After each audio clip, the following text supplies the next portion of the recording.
I received something in my meditation this morning, and I want to try to articulate it in a meaningful way. And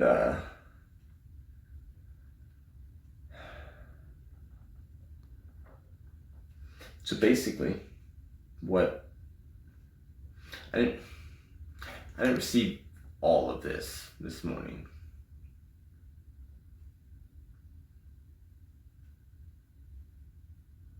Just the whole picture kind of rounded out this morning. And it is this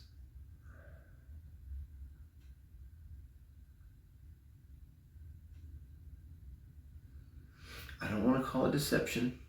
I don't want to make it all negative and like a boogeyman type of thing, because I think that's part of kind of what's going on here, is this whole someone's out to get us mentality and we got to get away. Like within spirituality, there's a lot of ideas, and so I mean there's the general kind of concept of enlightenment. Okay, like what enlightenment is possible, but like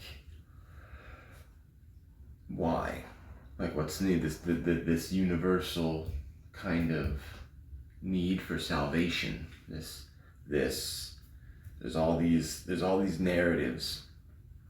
There's all these narratives that exist out here that Jehovah created everything and he's mad, and sin and judgment and the devil's out to get you and the demons and this, that, and the other.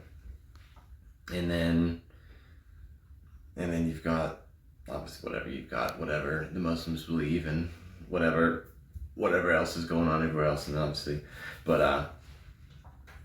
then then you have the spiritual community that's above all that stuff, because we've seen past the religion and whatnot.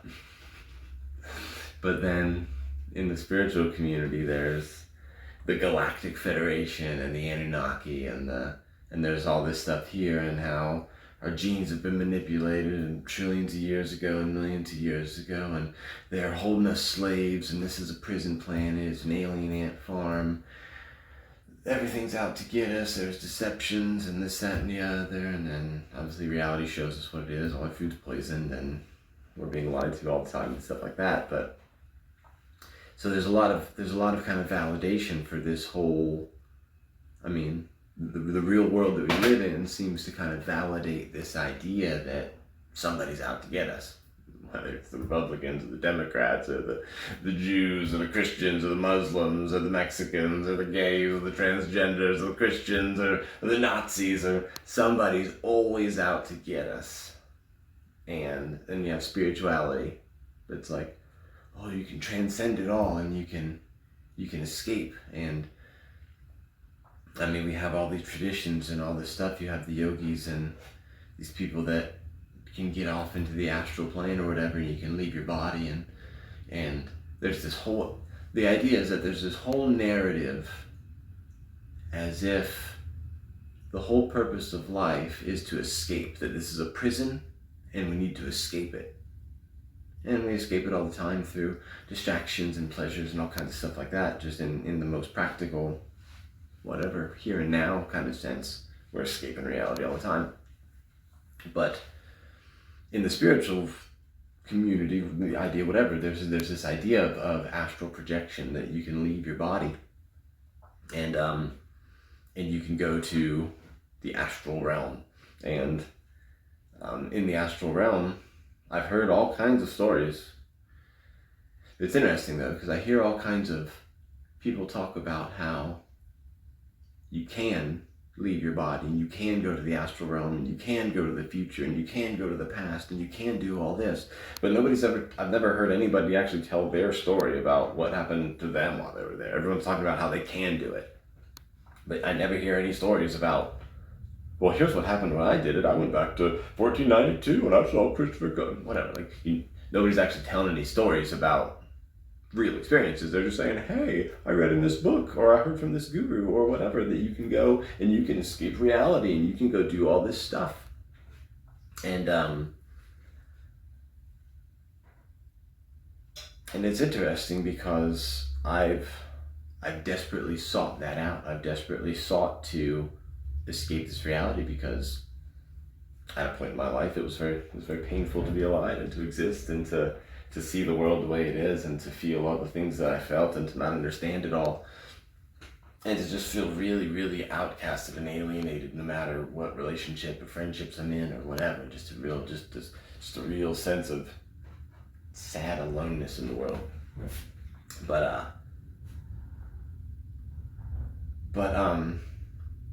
And that kind of fueled my desire to escape as well.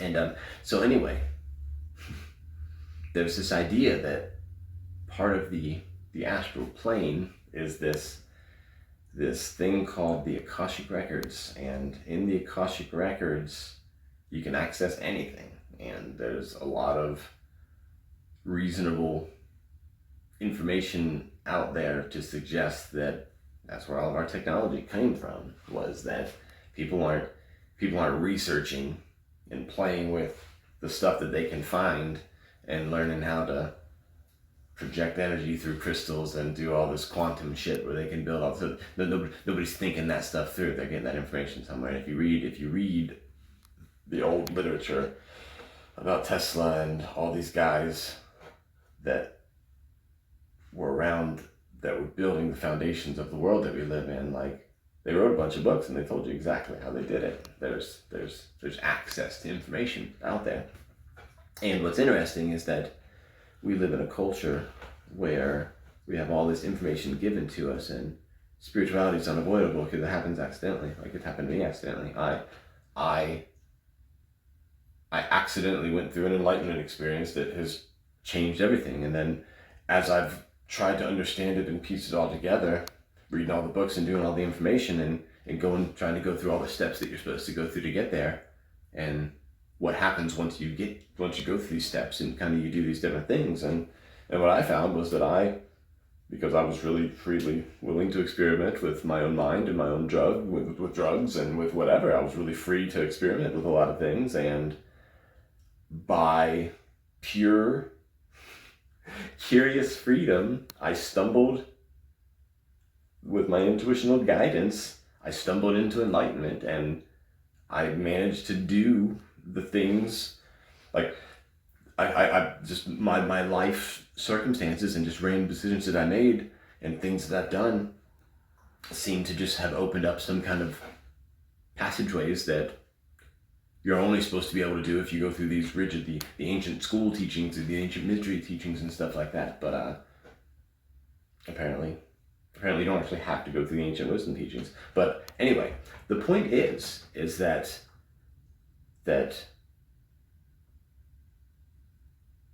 spirituality seems to be tainted with this doom and gloom. Somebody's out to get us and we've got to escape. The whole purpose of enlightenment is to escape. But what I have received as a whole, and to what seems to be a great deal of clarity this morning in my meditation, is that the purpose of enlightenment is not to escape. The purpose of enlightenment is to gain control of this physical body so that you can access the astral realm, because there's information there. And there's information about anything that you really care, and you're really excited, and it takes a level of obsession. That's kind of what it is in order to get there, you have to care so much that it disrupts your life. This life that we have in the Matrix that says you have to be here at 6, and you have to be here or there, and you have to be there or there. It's very difficult to live a free spiritual life if you're stuck to a really rigid schedule. But that's neither here nor there, I suppose. But this idea that the purpose of enlightenment, the purpose of getting to the astral realm, is not to escape this place or to escape the karmic cycle or to escape the reincarnation cycle. The purpose is not to escape the prison. It looks like a prison on the outside, but it's not actually a prison. You can't explain what it is. once you go through this experience and the universe shows you what's going on, you can't actually explain what this is, but it's something that's all about your perception, and somehow it's all about the way you see things, and the way we see things collectively, and the way we agree on things, and the things that we agree on, and the emotions we put into things, and the thoughts and the intentions and the collaborations. And as Yeshua said, judge nothing according to appearances, but judge all things righteously. And there's something about it. The appearances isn't what's actually going on. There's something, it is what's going on, but it's the manifestation of what's going on. What's actually going on is in the ethereal realm, this other realm that you can get to if you master this body, and you meditate, and you, or whatever, you find a way to quiet your brain enough to get out, because that's all it is. It's blocked out by all the distortion of all your thoughts and your beliefs and your fears and all the stuff that you think you are. If you can get inside of yourself and get all of that sorted out, or at least quiet it temporarily, you have access to other things. When you get away from the negative emotions of the traumas of the remembrance of your history, once that energy is not connected to you anymore, that's what enlightenment is being able to vibrate higher, because you're not stuck in the trauma of the past. And when you do that, you're just able to access new information. And the purpose of enlightenment is not to suffer through this life and escape through meditation periodically and then not reincarnate after you die. That's not the point. The point is to master this body, master your trauma, heal, go through all the things you need to do, make your boundaries, get access to this new information, and then start practically integrating that information into tangible things that you can put into the world to make the world a better place. Even if it's just you and your friends and your family, that energy will permeate. A little leaven leavens the whole batch. That's the kingdom of heaven, is like a batch of dough. You put in a little bit of yeast, and little by little it slowly grows out. We're the yeast. That's what we are. And what we're supposed to do is we become yeast. And the way we become yeast is we go do something that is interesting enough to get other people's attention. Because you don't change the world by convincing people to believe different things or to do different things. You change the world by doing something differently enough that it encourages somebody else to question what they're doing. You don't have to convince them they're wrong. You don't have to condemn them. You don't have to argue with them. You don't have to debate them. You just do something. You find this thing and you do what you do. And that effect has such a beautiful, we've all met those people that are just glowing. They've found something different, but we disregard it because we're too distracted. We all have access to that glow, and what that glow is finding out who you are outside of the nonsense that we've been kind of given in this world. And it's not that the world's evil, we just don't know who we are and how to deal with it all. And if we can find that thing within ourselves that brings the balance, that brings the light, you can access new information, new ideas, integrate new things, build on new things. Nothing is fixed. This idea that we know what's going on is absolute nonsense. The only way we can continue to grow and evolve is to build on ideas, not to say, this is physics and this is biology. This is separating everything into all these little groups and saying this is. We don't know what it is. It's if rounding everything out and having a holistic understanding, as opposed to this, I know and this is this. I mean, people love that. It makes the ego feel really good, but it's not of any value. It's not of any real value, if we're being honest. Anyway, without rambling and being too nonsensical, just this idea that what I've received is that the goal is the way that we change the world. I've suffered with a crippling messiah complex because of a lot of reasons.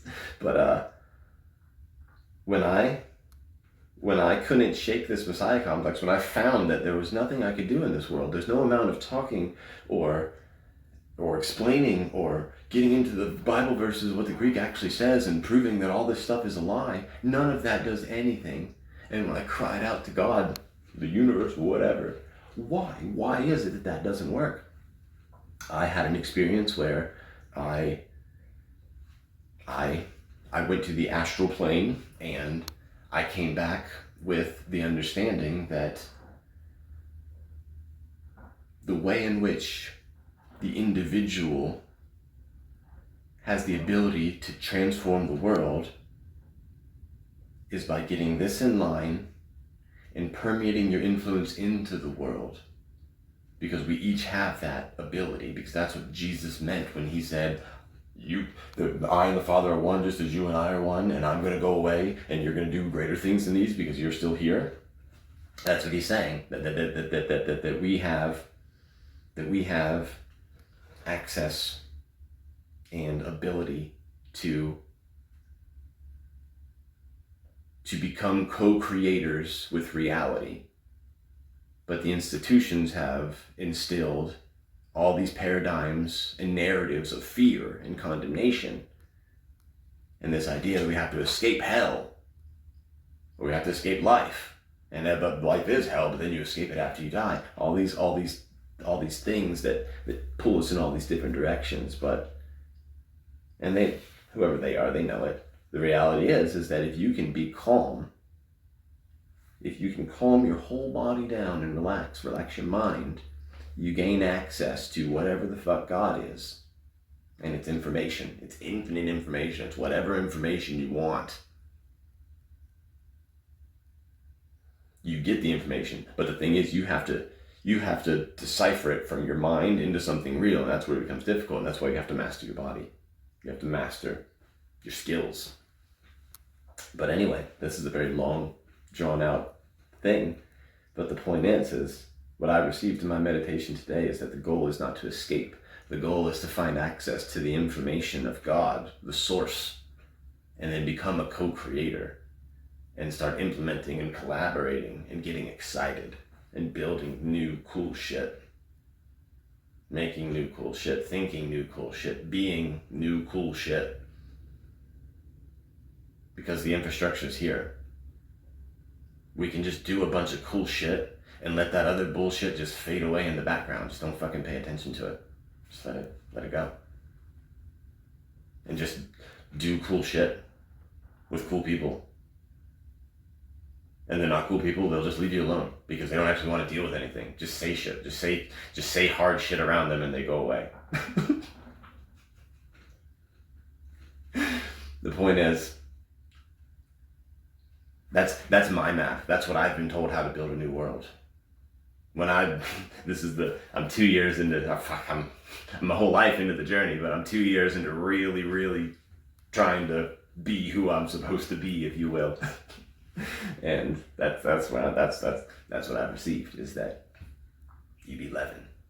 Get yourself figured out. Make yourself so beautifully infectious that your energy in the world overwhelms other people, not by force, but by charm, by intrigue, with love.